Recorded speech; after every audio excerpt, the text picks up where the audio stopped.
Hey, a pleasant good day, everybody. Welcome into the next edition of the JB and Steel Shows. We're here after a great 3-point small separation Super Bowl to recap for you. We recapped the NHL trade for you in this one, too, that went down today. Yeah, Also, man. some rumors surrounding quarterbacks, like, for example, Carson Wentz in Cincinnati, plus some other stuff when it comes to hockey as well, like some Olympic talk as well. But let's get right into it. Steel, first and foremost, how are you doing? I am doing awesome sauce, JB. How you doing, man? How you doing?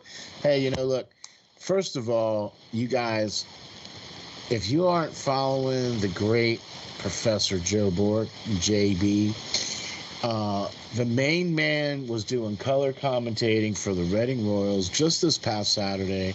So you guys gotta check him out. You gotta follow him. He's their beat writer. He does all of their great information and stuff. He also covers the Phantoms for the Lehigh Valley Phantoms and also the Philadelphia Flyers through Flyers Nitty Gritty.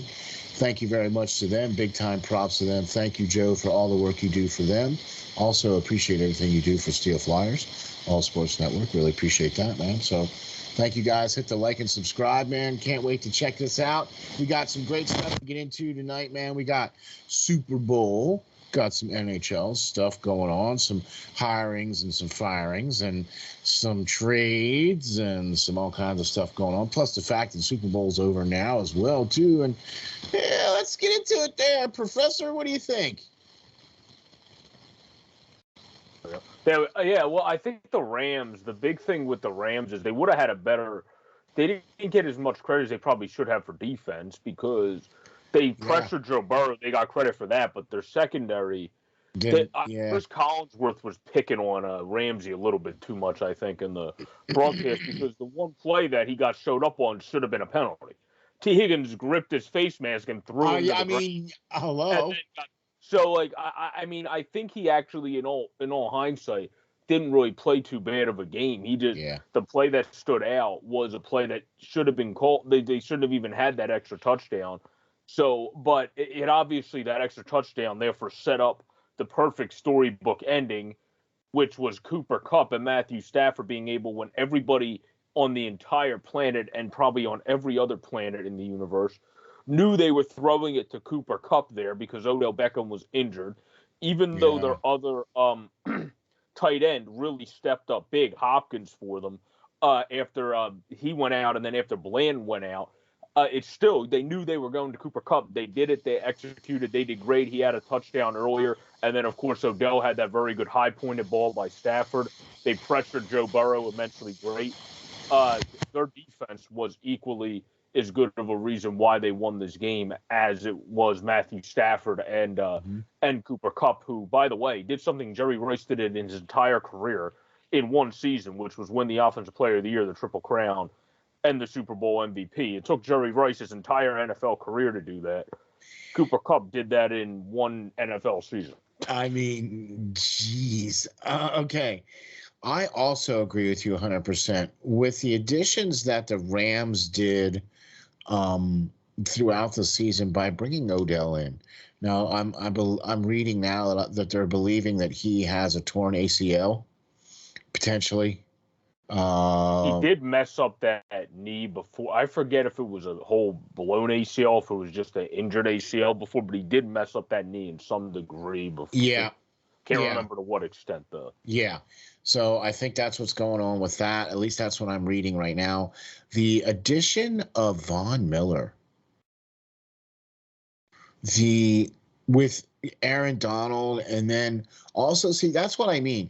I believed, and we talked about this before we were on air, where I believe that the Rams defense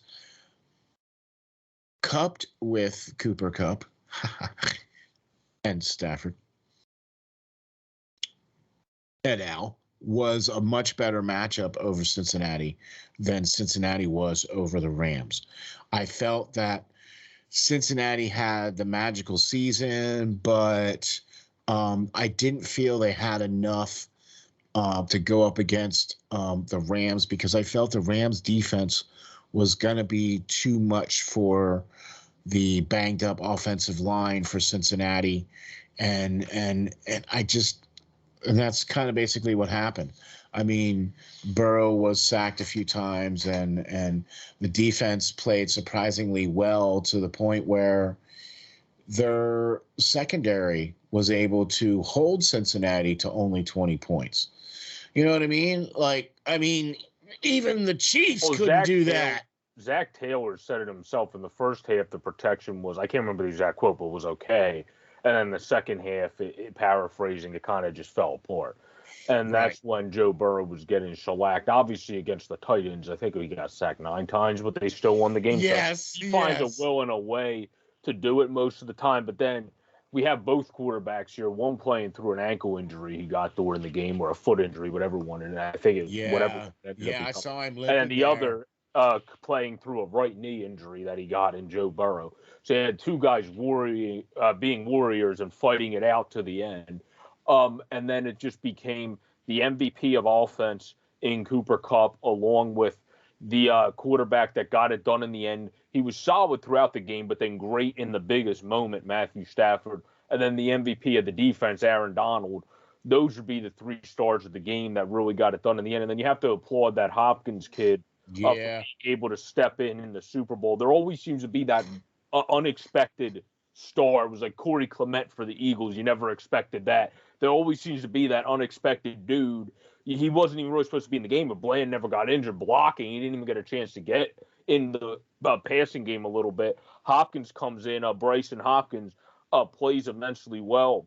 Was drafted in the 4th round only in 2020, so maybe this is a coming out party and a thing for him to be able to get his name out there and be on the radar more for the Rams coaches, Sean McVay and company, going into next season, because obviously that's huge for him. And then Akers, who had a poor game, had one of the most important plays on that second down run when they were able to pick it up. Where the Rams, I felt, probably ran too much because that's not them, but then they were able to pick it up on one of the most pivotal times of the game. So, see, that's the thing where I think the 2 key things here is what stands out the most here to me. Is Stafford was 26 of 46 for 350 some odd yards, but 3 touchdowns, right? And no interceptions. So he had a solid game. And then you look on the other side of the ball where Cincinnati is known for their running, and they had 26 attempts for 56 yards. So that shows you that, the Rams basically made Cincinnati one-dimensional. They took away their running game, where Cincinnati was able to run the ball up and down all day up on the Chiefs, and they had good success against the other teams in the playoffs as well, too. And that's was one of the things that got Cincinnati to where they were, is their running game. But they weren't really able to. They had 79 total yards rushing. 79 total yards, 4 for Chase, 3 for Burrow, and then P. Ryan didn't have any with 2 rushes. Okay.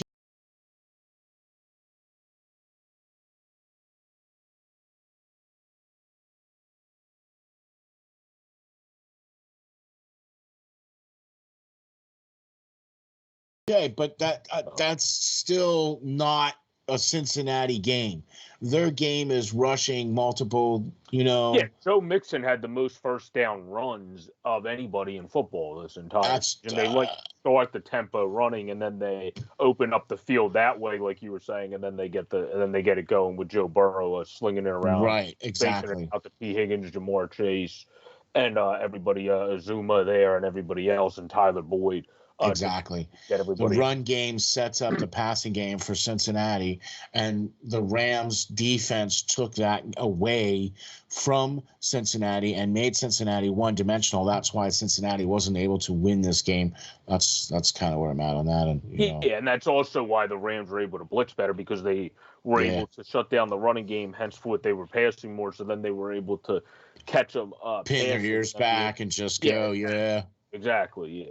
But exactly. I think we about wrapped up that great battle to the end. Yeah, man. Congratulations to the Rams, though, man. Congratulations to Matthew Stafford for getting out of the terrible. Yeah, buddy. And going to the Rams and being able to get it done. Odell Beckham, even though he got injured, still had a good first quarter, got the Super Bowl ring. He has a kid coming soon, so good for him. Van Jefferson had a kid after the game. So I saw that like 3 hours later was in the hospital. Yeah. And then one of their safeties, I'm blanking on his name right now, but he got married as he proposed on the field after the game. Oh, wait, I just saw it. Hold on. For the Rams. Hold on. I just saw it. Tyler Rapp proposes to girlfriend Danny Johnson right at the Super Bowl there, right on the field. So there you go. So all good things for the LA Rams in the Super Bowl. And once the Bengals got here ahead of schedule, so they're going to be back here. My one friend that's a Bengals fan, I texted him this earlier today. You're going to be back here because once you build up that offensive line, you're going to be one of the favorites if you can keep the other stuff around the team that's there now. Because you just have to build up the protection around Joe Burrow because he's already ridiculous with having one of the worst offensive lines. Imagine how good he's going to be when he actually has more time to throw the ball. So, oh my gosh! Or the fact that if they have a much better offensive line, now they're opening up way more holes in the ground game that will allow him to be that play action type, option type passer, which is what he was known for. Do you know what I mean? And that plays to his strength. So I really think I agree with you there on that one, Pro Joe. I really think that Cincinnati definitely has a chance to be back. They need to shore up their offensive line, and I think they need to shore up their defense a little bit more to bolster their defense a little bit more. Yeah, and you need to get somebody to replace Eli Apple on the outside. He's a backup corner. He's not a guy that should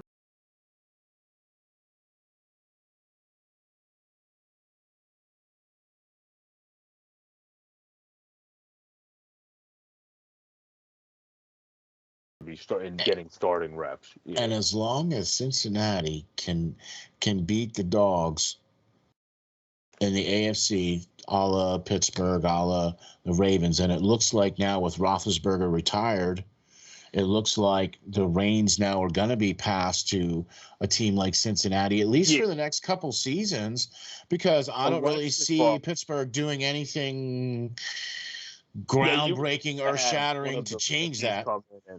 Yeah, you would have to have one of the rookies come in and play really well, take a chance on Carson Wentz and have him play great for you, which would also have to have the caveat of him staying on the field health-wise. Or take a chance on if the I almost said the Titans. If the Vikings are done with Kirk Cousins and ready to move on, take a chance on Kirk Cousins since he's kind of a strong armor guy, similar to Big Ben. Well, at one time that can chuck it down the field.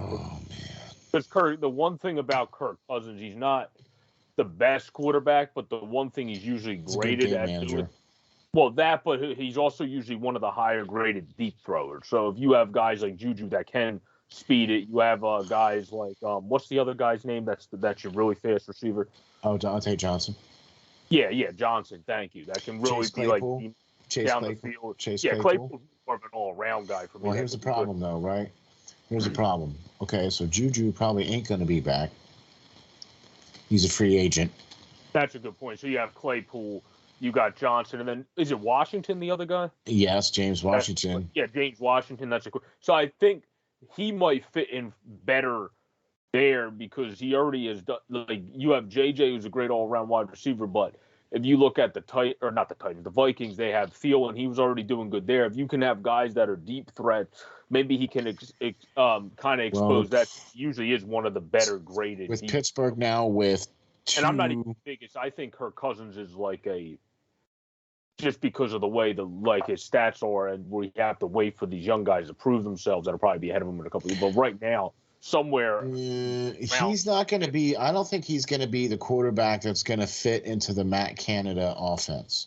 See, what the Matt Canada offense needs to run successfully is a quarterback that is able to be mobile, for one, and able to do a lot of rollouts and a lot of pitches. Okay.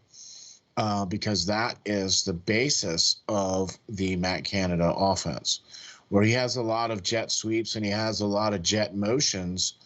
And you need a quarterback. They don't do that, but the Vikings did run. I mean, he runs play actions all right, and most people. Okay, but I mean, Ben could do that too when they let him. You know. Yeah, Zimmer also wasn't obviously the best head coach for quarterbacks. Right. So. Right. So that's kind of the other thing too, where you need to get a guy that's going to be able to fit into the Matt Canada offense, a quarterback that's going to be able to do Wentz would actually do that more than just not from necessarily how. All right, if I had my ways and means, I would try to have Russell Wilson. From player baseline, Carson Wentz compared to, well, yeah, that's if everything works out perfectly. But Carson Wentz, I'm saying, compared to Kirk Cousins, from what you're saying, he can roll out of the pocket. He has done those option plays when he was with the Eagles. But I got to be honest with you, though, Pro Joe, if I had my druthers, I'd much rather just go with Mason Rudolph than either one of those two guys, to be honest with you. Carson Wentz or the problem with I don't think Mace can, Mason Rudolph's speed is Big Ben's speed at retirement. Mason Rudolph's problem is this, okay? I have seen enough of Mason Rudolph, and I can tell you exactly what's going on with Mason Rudolph. Mason Rudolph has all the tools. He has the size. He has the arm, okay? He lacks a little bit of accuracy, but I think that would come with reps. Here's the thing that Mason Rudolph doesn't have. See, there's a little clock that needs to run in your head, right? Especially as a quarterback. And when you drop back to pass, you need to be able to go 2, 3. The ball needs to be gone by then, because otherwise you're going to be. He holds the ball. Yeah, he's one of those guys that holds it too long. He has no timing. The only thing I've been able to see him do is he's a hot read. All the way through college, all the way through everything that he's done so far is he's been the hot read, and that's the only thing he's been able to complete. I kid you not, in the game against Detroit, he threw the ball 56 times, and the only completions that he had for 89% of those completions was the hot read. Only on less than 16% of those completions were to somebody else. Oh, yeah. Well, he would be better if he could do that stuff. But the other thing is, all the things you were saying, Matt Canada wants.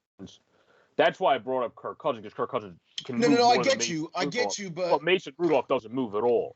He's a completely pocket stationary quarterback. Cousins has a little bit more mobility. I'm with you. Kirk Cousins can at least skate a little bit from side to side on play action. Mason Rudolph, I agree. Action plays pretty much running the play action, pulling up and throwing the damn ball, because he's not rolling too far out this way.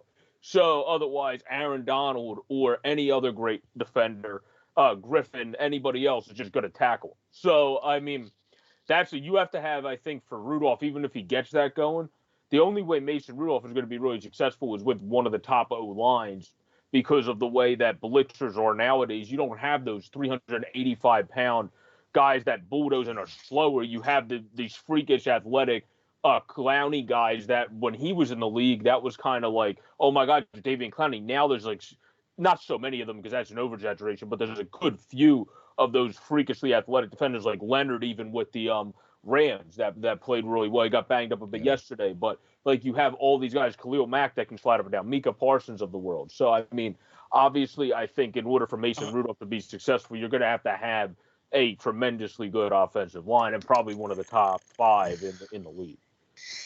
And that is not the case in Pittsburgh. That is just not the case. You know what I mean? TJ Watt have to be the Tony Romo effect of set height 1, 2. That's why Ben was so successful, because he was able to get rid of the ball so quickly, and he was able to survey the field much quicker and make decisions much faster, okay, than any of the other quarterbacks on the team at the time. Okay. So that's kind of the thing where you need to be able to get rid of the ball quick. I don't know. I mean, quite honestly, I still wish that Alex Smith was still playing, because I really think he would be the perfect quarterback that would be able to run this offense of Matt Canada. He would be able quickly. Huh? He was a get rid of the ball quick guy that could move around the pocket, run a little bit.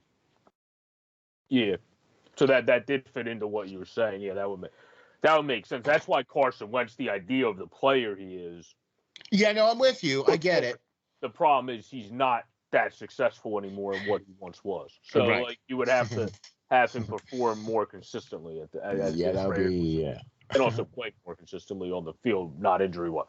But let's turn now the tie from football. I talked about the Super Bowl and something going on with Pittsburgh Steelers, to hockey, where we have Jack Eichel returning for the Vegas Golden Knights. Before we get into the trade, we'll get to the Jack Eichel news. Jack Eichel returning for the, technically debuting for the Vegas Golden Knights, returning to the NHL back from his injury, which is going to be on Wednesday. Obviously, he's added into a team that's right there. You're kidding. Wait, no. Okay, yeah, no, I'm seeing it right now. Oh my gosh. Yeah, breaking news. And he and obviously this is a perfect time because one, Mark Stone is on LTI. Yeah. Part of that's for cap reasons probably. And then the other reason is they have Calgary right on their coattails. So this is a great time for him to come back. They already have Pacioretty playing ridiculous. They have him slotted in with Eichel, Pacioretty, and then the guy that's the silky old veteran, Evgeny Dadonov there. And then you already have, obviously, Riley Smith, who ended up getting moved, but he's playing great. You got Janmark, you got Carlson, Marcel Stevenson. Obviously, we know this team, basically, to sum it up, is riddled with depth. And now they're adding one of the best players when he's healthy in the entire league, scoring output-wise. A bigger dude at 203, obviously 6'2", that moves like the wind. He's going to take him a little bit to get his skating legs back, but we've seen guys at his talent level, like Stamkos, when he wasn't even healthy, and then went out right after in the Stanley Cup playoffs, score with a sports hernia. You've seen guys at his level when they're able to come back. Crosby off of COVID didn't look like the same speed of Sidney Crosby, but was able to find ways to get it done still until he got the speed back. Guys at this level are typically just able to find ways until they get the speed fully back to still get it done and produce in some way, in some capacity. Wow. Man, I mean, the last I saw, he was projected to be March, that when he would be coming back to considering playing games in March. So this is amazing, and I'll tell you what, I hope and pray, honestly, that this works out for him. I really do, because this could have such a ripple effect in the NHL, because now this procedure now would then be proven successful to a hockey player. And Eichel would be the first hockey player to get this procedure done successfully and then continue to play. Okay. So that would be another big step in that direction. The fact that he would be able to get this procedure and then play, I mean, come on, man. That's incredible. I mean, and you're right. If Vegas, are you kidding? Jack Eichel won Vegas? Oh my gosh, man! Look, they and you're right. Calgary is 1 point back, and then you got L.A. and Anaheim are both only 4 points back. The two Cali teams. So I mean, come on, this is going to be tough in the Pacific, and Vegas needs all the help they can get. Okay. They truly do, because you're exactly right. Calgary has been banging on the door, and they've been playing exceptionally well. And Vegas also has had the issue of Robin Lehner, of course, has had a couple injuries this year. He's played in 34 of their games. So stepped up for them. Thompson didn't have as good of a first game this year as he did when he debuted last year. Exactly. But that's one game, so I don't think anything of that. They got the thing with Vegas is they'll probably end up, if they do end up having to move Riley Smith, just because they haven't made a move yet really in their existence that you've looked at and gone, what the heck is it? Where they'll probably end up getting, like, even if they have to get rid of him for cap, you'll be like, oh, how did they get this prospect back for Riley Smith? And then they'll end up getting somebody that's better than you thought they would have got. And then they'll just slot him into their third line. And then you'll be like, oh, cool. They have the, like, 160th ranked prospect or whatever in their third line now that's just going to continue to develop now and be like, Vegas always seems to find a will and a way, so I wouldn't be surprised if they even find another way. And then they also have Alex Martinez, who's always been an underrated defenseman. Who's been heck of a player. He's going to be coming back. White Cloud hasn't been in every game this year, so he'll be back at some point. So those guys are a big impact to their defense that haven't been in every game either. So exactly, but like we said, Calgary's on the come, LA's on the come, Anaheim's on the come too. You know what I mean? So Vegas needs all the help they can get. Now, of all the moves Vegas has done, the only one I'm scratching my head on is the Nolan Patrick move. I think that was just what the heck. Like we have the room to do it. Like that was one of those he has potential. Let's just do it for the heck of it type. Okay. I mean, I'm just sitting here thinking. I mean, like you said that of all the moves Vegas has made, and I'm thinking, wait a minute. There's one move that I'm a little bit scratching my head on, and that's. And then who did they move? And then they moved. Because wasn't that the 3-team trade when we did the Patrick trade? Yes. Nashville, yeah. Yeah. So I mean, okay. Also, he actually hasn't. Speaking of somebody that they've just thrown into a bottom rotor, he actually hasn't looked bad on their fourth line. Who, Patrick? He hasn't. I've seen him. Yeah. On the fourth, where I think that's just really what they went. Well, this is going to be a guy that was a former second overall pick. We're going to give him no pressure. We don't need him in the top 3 lines. We'll let him develop on the fourth line. Yeah. He already has 7 points, I think it is, in 6 points in 17 games. So he's doing good fourth line production at 0.35 points per game, work his way up from there. And then he'll continue to get better now away from the pressure of being the second overall pick. Because, of course, once you go to a new team, at least in my opinion, that kind of falls away from you because you're a new team in a new set. Yeah, so. No, I agree. I agree with you 100%. I mean, a change of scenery is always sometimes a good thing for a player. Like I said, I wasn't trying to ram Nolan Patrick out of town or anything like that, but his situation was becoming a liability in Philadelphia. Okay, and he wasn't able to be available enough to play at the level that Philadelphia needed a second overall first-round pick to play. No, but I think also a lot of that goes with he had an unforeseen head condition you can't foresee, and then also Danny Briere said it when he got hired. We have to do better at developing going forward with our team. So that plays into that as well. Well, I think the fact that he had core muscle injury surgery before he was even drafted should have been a bloody red flag. But hey, what do I know? Yeah, I think it was just in that draft they were you did have McCarr, but everybody goes back, and then whenever you listen to this TSN, TSN and Sportsnet, the Friedmans of the world, the Sams of the world, I think it comes down to McCarr was ranked more 4 through 7, anywhere low, a little bit lower. He wasn't ranked in the top 2, so you could have. But there was other players though, Joe, that were. It was but that was an understandable draft of going into that draft. People knew what the 1-2 was. Nobody expected the 1-2 not to be Patrick or Hischier. That's kind of what every analyst. When you just because it didn't work out doesn't mean. I think we can say that draft.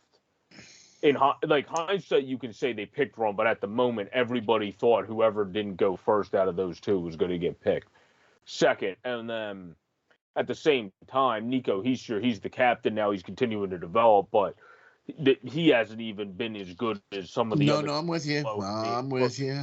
I agree. I'm with you. But I'll tell you what. Now, we do have. There was a lot of stuff happened where Montreal hired Martin St. Louis.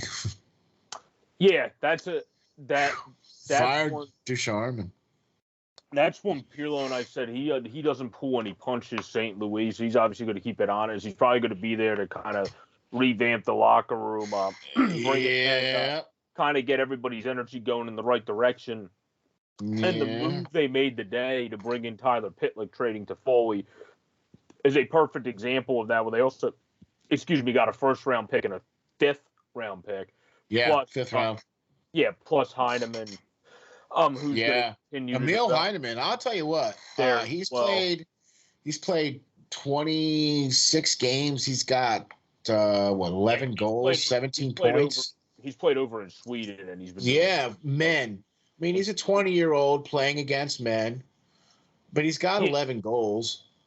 Yeah, I think so. Yeah, I don't remember his exact stats. I think he's got 11 goals and 8 or 9 assists, or 7 or 8 or 9 assists. I know he's doing well because he's more of a goal scorer. I think he's going to get the points, goals, and assists, but I think he'll be a good scorer and at least a top 9 level. And then that's what I said when I did the video on him. And then, well, not on him, but on the entire trade. And then it'll go from there because he's one of those prospects that I think people forget about because he was a very high-ranked second-round pick. It's just they forget about him a little bit because he's already moved twice. He was part of the trade that's the Sam Bennett trade, and now he's part of this trade to get Tyler Toffoli. And that's no knock on him. It's just they're trying to get these trades to help these respective teams out. So that's all it is. He'll come over from Sweden. He'll probably be a good guy. Tyler Pitlick's a perfect guy to have in a rebuilding situation because we know that from his time here. Even if he's only going to score in the team's points per season, he's one of those guys that brings the right energy every night, no matter what, no matter how bad or how good your team's doing. He's always going to bring the right energy. And those are the perfect guys to have in a rebuilding. Exactly. Kind of grab certain guys by the coattails and say, you got to do what this guy's doing. Exactly. I mean, he plays the game the right way every night. You know what I mean? So I rue the day that the Flyers had to let go of Pitt. I feel like I meant St. Louis might have part to do with bringing in someone like Pitlick because that seems like Pirlo and I talked about that a little bit, where I think he got banged up on Thursday, but it should have. I don't think it'll be anything too long for Pitlick. But like St. Louis is one of those guys that's going to try to get like these guys to just at least first and foremost start playing the right way, playing with like how the Flyers sucked in their first game against Detroit, and then their second game they lost this weekend on Saturday. At least it looked like they gave a damn and were giving effort. He wants. I'll have to agree with you on that one. He wants to see that with the Canadians, where it looked like they kind of put things in cruise control, similar to how Philly has. They looked like they were phoning it in. So like getting someone like Pitt, like I wouldn't be surprised if St. Louis even was like one of the guys involved in that. Going, this is a perfect guy to just play like him. I am so with you on that, man, for sure. I don't even disagree with that at all. I'm very interested to see how that's going to work. He has no prior coaching experience at all. So, I mean, we'll see how that's going to work. I mean, I think he's got a good leadership core up there in Montreal that they'll be able to take him under their wing and kind of help him along. You know what I mean? I mean, I'm sure he's got a lot of great ideas and stuff. I mean, it's like the first time that Rod Brindamore was given the opportunity to coach. You know, everybody was like, yeah, what kind of a coach is Rod Brindamore going to be? Well, he's a Jack Adams award-winning coach. How's that for you? Yeah, and it'll be interesting to see if St. Louis is more of one of those fix-the-culture guys or a guy that they actually expect to be the long foreseeable, because Pirlo seems to think he's more of one of those just come in, fix the culture guys. Yeah. I could see it being that, but I could also see him being a guy that they expect to kind of develop as the team grows, because he doesn't have coaching experience. Sometimes that would be the right guy to bring in as the team grows and kind of make him the new Jeff Blashill, have trust in one guy and go, we don't care if you don't have the best overall record. We're not looking at that. We're looking at how you develop guys and how you bring the right system in to what we want to see. And then we're just going to bring the talent into what you're doing, and then we'll get better that way gradually each season. Well, that's kind of what the Red Wings did, where when you look, he's the second most tenured coach, and nobody would think Jeff Blashill is the second most tenured coach. So, that's because the Red Wings, before it was Ken Holland, and now it's obviously Stevie Y, that bought in on saying, well, he just knows how to coach. It's just we haven't had the guys around him to get it done record-wise. But he has developed some of the young guys. We've seen the inroads we want to see. Certain guys like the Zadinas, that's just because he hasn't been his his awareness on the ice isn't always the best, yet where it's got better this season, and that's when you started seeing it developing. That's not really coaching. That's more a player that has to develop more. He has the skill. Now it's about being in the right spots on each end. So see, that's kind of how I look at Rob Brindamore too. I think he's not only the type of coach that can change the culture, but he's also that type of coach that's going to stick around for the long haul because he's going to be able to develop players. Do you know what I mean? He's going to be able to teach them how to play the game the right way. He's going to be able to teach them how to play in the penalty kill. He's going to be able to teach them how to be, defensively responsible, even though you're a winger. Do you understand what I'm saying? Like, he's just that, because that's the kind of player he was. And naturally, now that we've seen him coach now for the last couple of years, that's the kind of coach he is too. You know what I mean? So I'm interested to see how this whole thing's going to shake down. And I do agree with you, Joe. I think that St. Louis had something to do with bringing Pitlick to Montreal, and this whole Toffoli trade went down because I think there was some things that Montreal saw and what they wanted to do, and I do agree with you. I think St. Louis spoke up and said something as to why this trade went down and happened. Yeah. No, I do agree with that. And also, I think, speaking of Ken Holland, a smart move by Ken Holland as we move on to a different coach that got fired and another one that got promoted was Dave Tippett being let go by the Edmonton Oilers and having Jay Woodcroft and his assistant get promoted. From the minors. From the Bakersfield Condors, where he was doing a great job with the Seth Griffiths, the Cooper Morales, and others, the Malones of the world. Everybody was doing good down there, even performing beyond expectations. They were doing really well. You need to be in the top 6 in your division to be in the postseason. They were in third, playing extremely well, above expectations. So Woodcroft, I think, is a perfect guy because he really knows how to get the most, especially on the offensive end of the puck, out of guys. And obviously with Edmonton, well, obviously that's what they're trying to have done there, get a little bit more depth offense out of these guys. Now, Jesse Puljujarvi, he has been giving that to them this season. Yeah. He's coming back from overseas. But you have some other guys. Yamamoto's been struggling. Obviously, Vander Kane's been finding his first handful of games. Derek Ryan is really just a fourth liner. Benson now, I think, because he has the experience with Woodcroft, played well with him with the Condors, that's going to be great for him to get going. Ryan McLeod's already been good. He'll probably even be better with Woodcroft because that's his coach from the Condors. So I think he has a lot of these guys. He has familiarity with them. Broberg, I think, will probably start playing his best hockey. Stuart Skinner, even because he knows how to make what ticks with him more than Dave Tippett does. Obviously, he had him with Bakersfield the last couple of years. I think it's going to help all these guys to really get ticking fully in the right direction where they are battling to get back in the playoffs, but he's going to give them a better chance. But the problem is, like Pirlo and I said, you can't coach what's not there.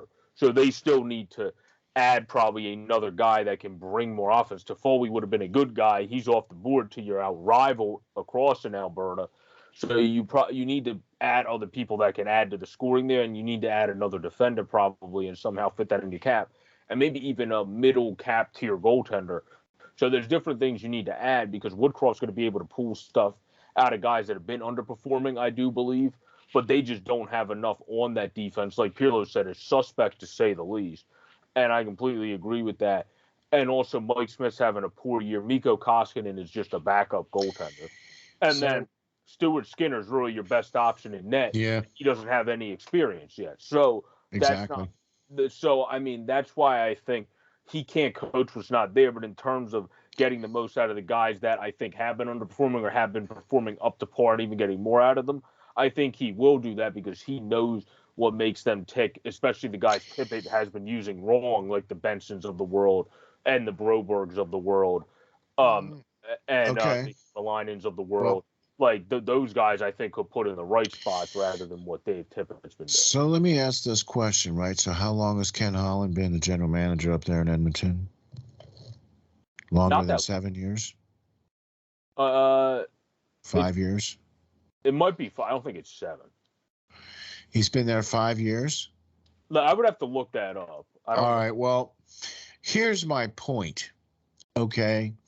The fact that you did not change your goaltending from last year to this year, and that was clearly one of the things that completely let you down in the playoffs the previous season. And you looked at that room. He retired only in 20. Yeah, I didn't think it was that long ago. It was only 2019. Okay, and you looked at that room and went, yeah, everything's still good in that room, and expected to put this team out on the ice and expected them to win games now against the full NHL. I mean, I don't get it. Pirlo said with Edmonton, it's a lot like it's similar a little bit to Philly, where the top-down effect isn't the best. Where Holland might have been strapped financially by the owner. He might have said, "You can do X, Y, and Z. You can't go beyond X, Y, and Z." And so Fleury, for example, isn't a mid-tier cap hit. He's a decent goaltender cap hit. So maybe. So they could still do that now, but they're also paying them for half the season. So if they do it, that's still an economical decision at this point because they would be paying them for half the season. Yeah, well, economics aside, which I believe they failed on that because let's face it, their goaltending is what's letting them down. They didn't do enough defensively. They didn't add enough pieces defensively.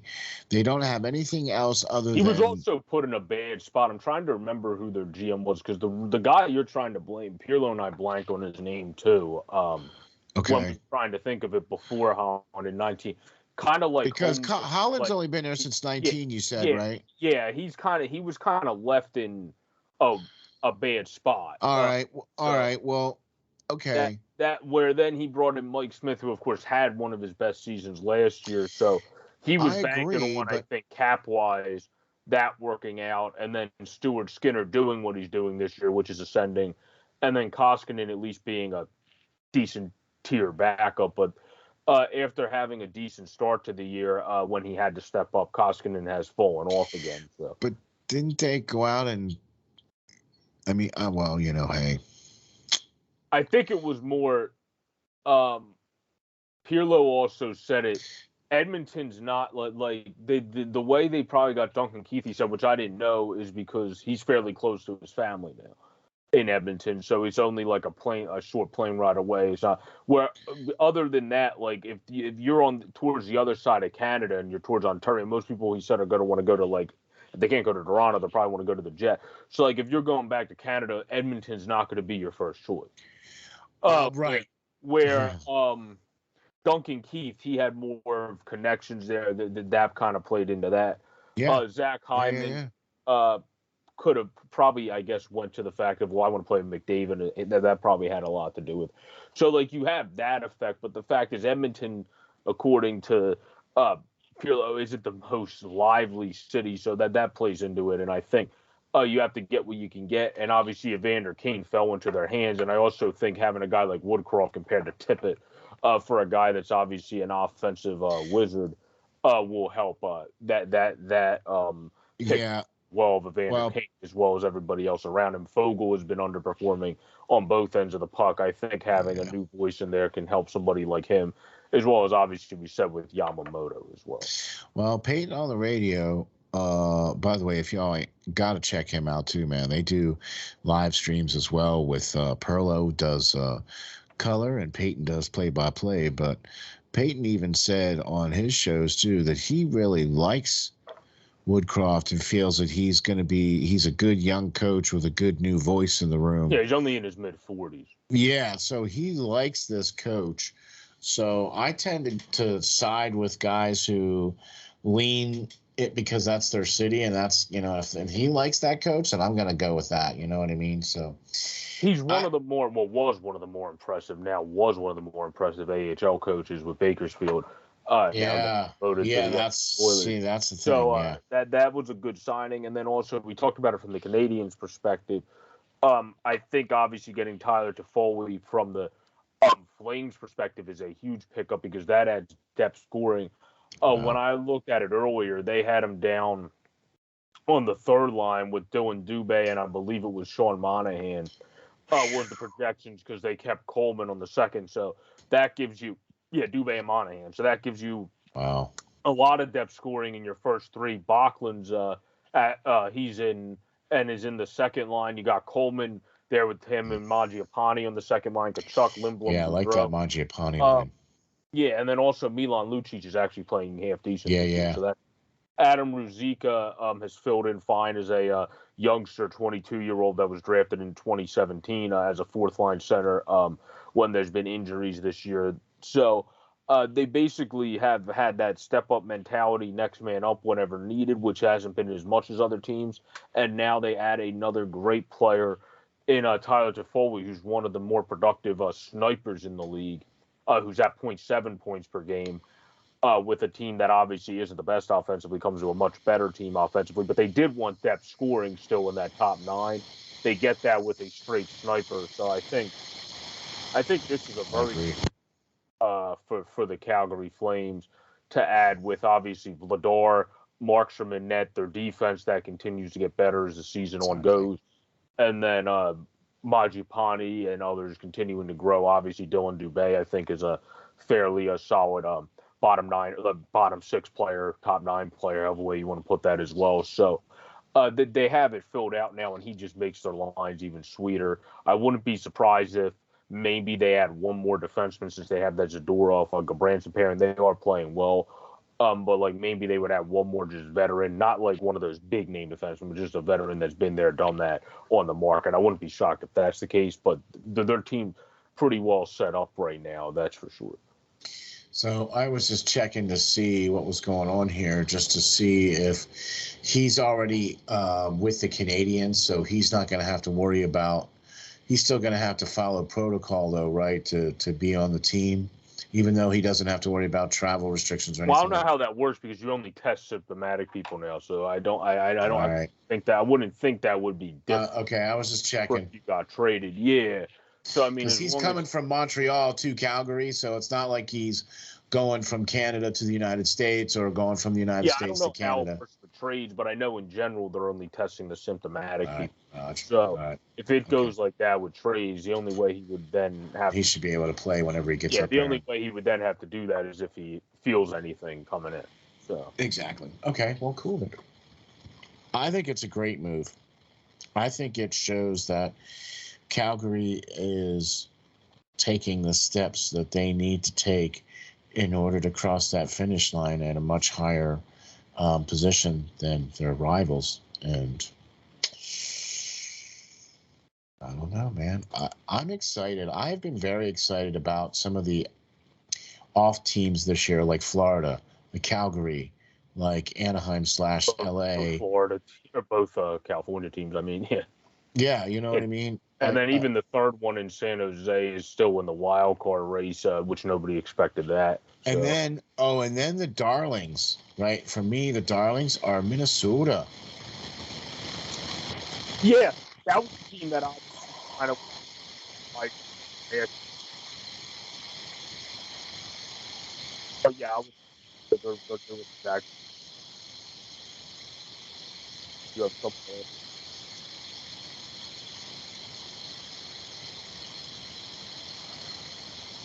So yeah, I mean, I don't know. And then I think a good way to wrap up with hockey, since we're also on the Flames right now, for the first star of the week was Flames goaltender Jacob Markstrom, who stopped 93 of 97 shots, faced for the week to continue his ridiculous season. Markstrom earned his league-leading 8th shutout of 21-22, 4 more than any other goaltender and 2 shy of the single-season franchise record established by none other than Mikko Kiprusoff in 2005-2006, which was 10 shutouts. And Kiprusoff was a pretty exciting with a cool old-school Flames goaltender back in the day. That was one of their best in franchise history in my lifetime. Well, actually, probably the best in he was the best goaltender in my lifetime. That was one of the best. I'd like to see him big time. Yeah, and then the second star was Patrick Laine, who the Blue Jackets could potentially flip again, perfectly getting going at the right time. He collected 3 goals, 3 assists in 3 games for 6 points, so moving in the right direction. And then Nico Hischier was the first overall pick of the aforementioned draft we talked about. Is a very good player. Just we were talking about in comparison to Cal McCarr. You would probably pick Cal McCarr to build your team around. No offense to Nico, but Right. Nico Hischier is a great player, captain, natural-born leader. Obviously, now if he can, the only thing with Nico Hischier is stay healthy. And Yeah. Availability. He's already the captain. He's already a leader. Everybody already loves him in the locker room. If he can stay healthy, he had 5 goals, 1 assist, also 6 points, and went absolutely ballistic for a Devils team that doesn't have a lot of good things to talk about this year. Neither do the Blue Jackets, so it's good to see both of their players get put in the 3 stars of the week. And then obviously Jacob Markstrom has a lot to talk about. He's one of the Vezina candidates. Yeah, right. Continues to have it this season. So, Joe, quick question here for you. Any word on the Major League Baseball lockout?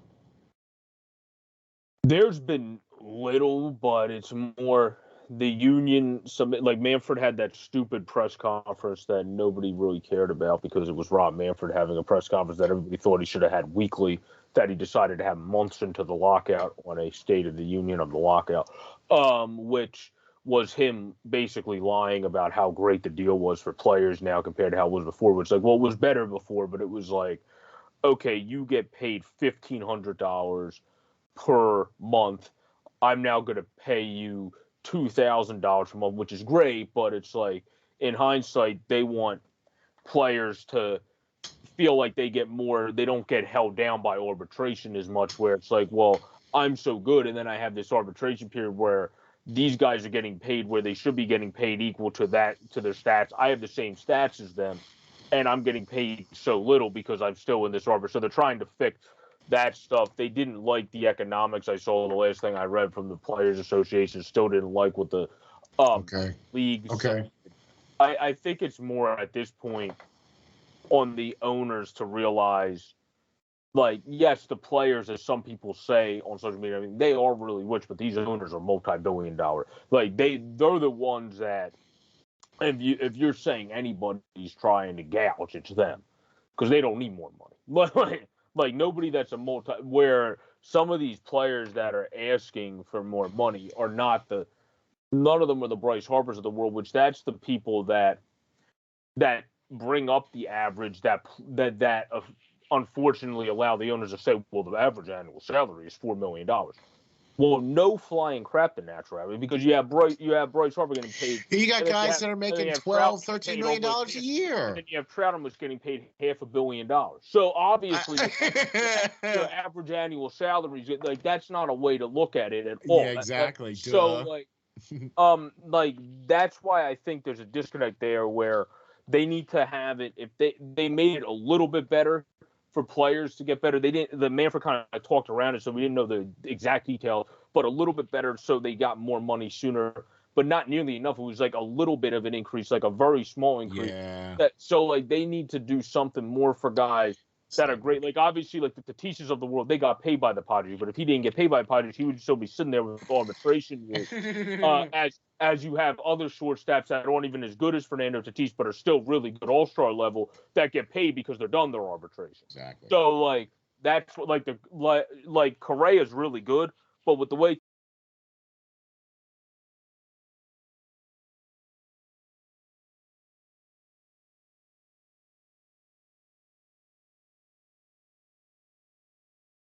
Tatis is playing, when all is said and done, Tatis is probably going to be better if he stays healthy than Carlos Correa, because of him already being as good as Carlos Correa when he first came onto the league, and he's only been in the league for a couple seasons. So, like I think they have to balance that out.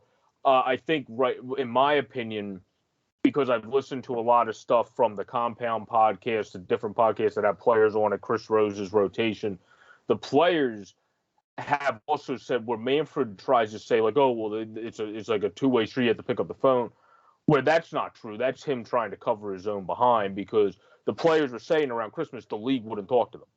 It was that they were trying to play the silent treatment, so they would then negotiate against themselves. So that's on you for deciding to not talk for a period of time. You can't say, well, they could have picked up the phone. Yeah, they could have picked up the phone. It probably wouldn't have been a fun conversation for you because you told them to basically buzz off. So if someone picked up the phone, it probably would have been you getting ripped apart. Probably. Of that person going, you better blah, blah, blah, blah, blah. And then every single thing, if they played that through ESPN, the second word would have been blocked out. As some player that is in the players unit is cursing out Rob Manfred on the phone. So it wouldn't have been a fun conversation for Rob Manfred. That conversation did go down, Rob. I just wanted to get an update on kind of where you thought things were going and where we were at and everything like that. And it's a real shame that, baseball can't seem to figure it out, because every time they do this, they just lose more and more people, and it's not like they can afford to lose anymore. Well, baseball, Trevor Plouffe also put out one of the people that works for John Boy Media, Trevor Plouffe, a former third baseman. He played for the Phillies for a minute. Also, the Minnesota Twins was his best years. But he put out that on his baseball team, only 2 guys on his team knew of, when he said, who's your favorite player, knew of anybody. So, like, nowadays, some of these kids are kind of just playing it for this activity type, where that just goes to show where the people that say baseball's marketing sucks, they're absolutely right, because they're not marketing to any of the younger generation nowadays. And they're getting lost in translation, not in translation, but they're getting lost in the abyss, basically, just because now they're in a lockout at the worst time. They struggled to get back before the lockout in the COVID season, when the NHL didn't only get back, but extended their CBA during trying to get back. So, like, there's all these different things that just point in baseball being. They also extended their TV contracts as well, too, NHL. Yeah, they also got new TV contracts with 2 bigger networks. ESPN and TNT. With ESPN and TNT. So they did a billion things. They can't even do one main thing, which is get their darn sport to actually play. So. Hey, man. If you guys need any lessons, call up the NHL. I'm sure they'll be happy to show you guys how to get it done. Well, Joe, what do you think, man? I think we got another good one here. Why don't you tell the folks where they can read all your great articles, number one, especially about the Reading Royals, where they can find you all your Flyers nitty-gritty stuff with the Phantoms and the Flyers, and where they can catch you, reach you, and follow you, sir. You can follow me at JJBorek26 on Twitter. You can also find my stuff on, obviously, SteelFlyers.com, FlyersNittyGritty.com.